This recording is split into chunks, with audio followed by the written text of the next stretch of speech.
हळदी कुंकू किंवा जो तिळगुळ समारंभ आता सध्या चालू आहे त्याच्या पाठीमागे थोडा सायंटिफिक ॲटिट्यूड किंवा शास्त्रीय भूमिका काय आहे ते एक थोडक्यामध्ये 5-1 मिनिटामध्ये सांगण्याचा मी प्रयत्न करणार आहे. खरं तर आपल्याला माहीत आहे की सूर्य दर महिन्याला एका राशीतून प्रवास करतोच.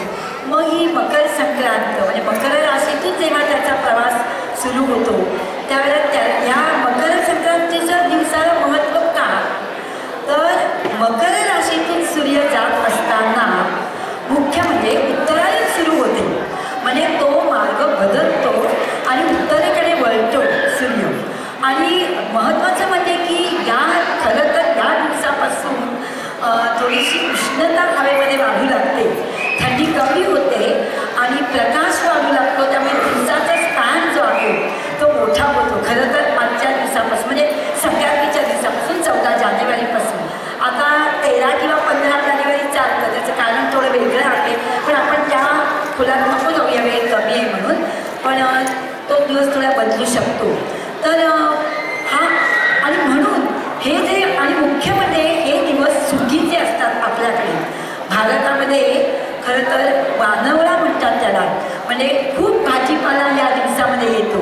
फळफळावळ, पालेभाज्या, वाटाणा, हरभरा म्हणजे घाटे ज्याला आपण म्हणतो किंवा शेंगा, ह्या सगळ्याच फळफळावळीचा हा फार मोठा मौसम असतो. म्हणजे हेमंत शिशिर ऋतू आहे आणि त्यावेळेला भरपूर भाजीपाला आलेला असतो.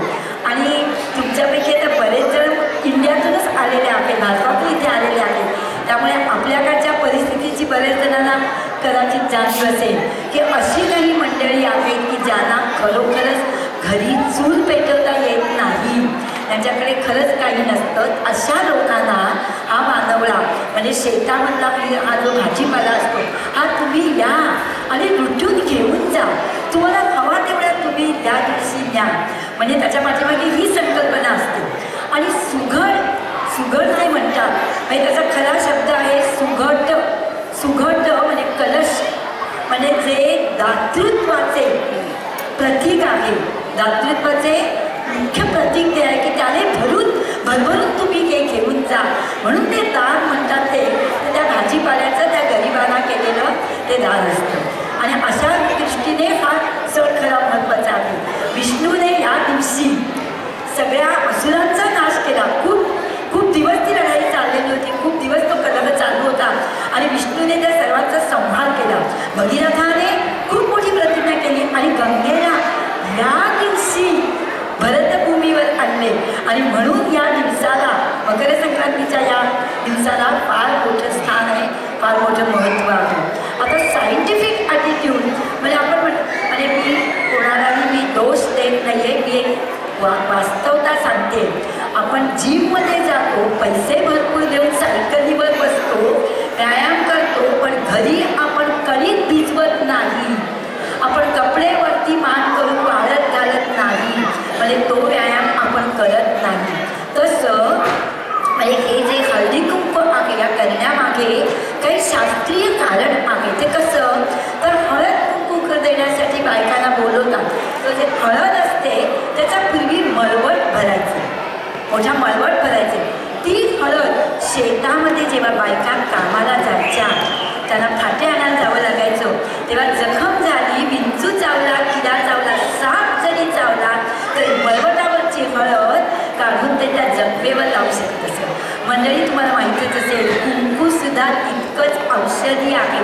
पिंजर जर घेतली आणि जखमेवर लावली तर तिथे जंतू वाढू शकत नाही. अँटीसेप्टिक आहे ते. म्हणजे कुंकवाचं महत्त्व फार मोठं आहे. चंदन जे लावतात ते शरीरातील उष्णता काढून घेण्याकरता चंदनाचा वापर करतात. अत्तर जे असतं, अत्तर किंवा गुलाब पाणी आपण जे शिंपडतो बायकांना, त्याचं खरं शास्त्रीय कारण असं आहे. एकतर अतिशय सुंदर वातावरण निर्मिती होते, खूप सुरेख सुवास असतो, परिमल असतो. आणि दुसरी गोष्ट म्हणजे की आता एक्स्ट्रॅक्शन खरी पाहिजे. मला माहीत नाही, इथूनचं मला एवढं माहीत नाही, पण आपल्याकडे खूप सरभिसळ असते.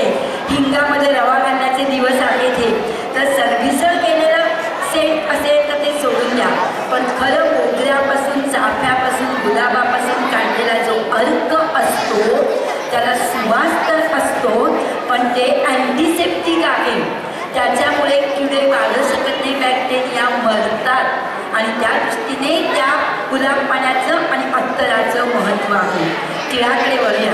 तीळ स्नेहवर्धक आहे आणि गूळ हे वातक आलं, म्हणजे वातक आलं आहे. वात चढतो ना, तो वाताचा नाश होण्यासाठी गुळाचा उपयोग करतात. आणि उष्णतावर्धक, एवढ्या कडक थंडीमध्ये जर तुम्ही गुळाचं पाणी सकाळी सकाळी प्यायला किंवा लिंबू पाणी घेतलं आणि त्याच्यामध्ये थोडासा गूळ टाकला तर थंडी बाधत नाही, थंडी पकडत नाही असं म्हणतात, कफ धरत नाही असं म्हणतात. म्हणजे हे दोन्ही पदार्थ शास्त्रीयदृष्ट्या अत्यंत महत्त्वाचे आहेत. ते एकत्र बांधणं, एकत्र घेणं हे शास्त्रीयदृष्ट्या महत्त्वाचे आहे. जसं आपण म्हणतो ना की तिखटाचा मारा करतात आणि तिखटाचा मारा कमी करण्याकरता हळदीचा वापर करतात किंवा मिठाचा वापर करतात. म्हणजे दोन विरोधाभासी जे वस्तू असतात त्या एकत्र आणल्या तर त्याचा इफेक्ट नील होतो, जो जातो. आणि म्हणून गूळ आणि तीळ एकत्र बांधले आणि ते जर खाल्ले तर तब्येतीला अतिशय उत्तम असतात. म्हणजे या सगळ्या खरंच पूर्वीची लोक किती हुशार असतील असा मनात माझ्या विचार येतो की किती त्यांना खरंच ज्ञान नव्हतं, शिकलेले नव्हते, पुस्तकं नव्हती त्यांच्यापासून, पण त्यांचं ज्ञान कसं होतं बघा. त्यांनी कशा या रचना केल्या. तो वानवळा जो द्यायचा त्याच्यामध्ये बघा गाजर आहे.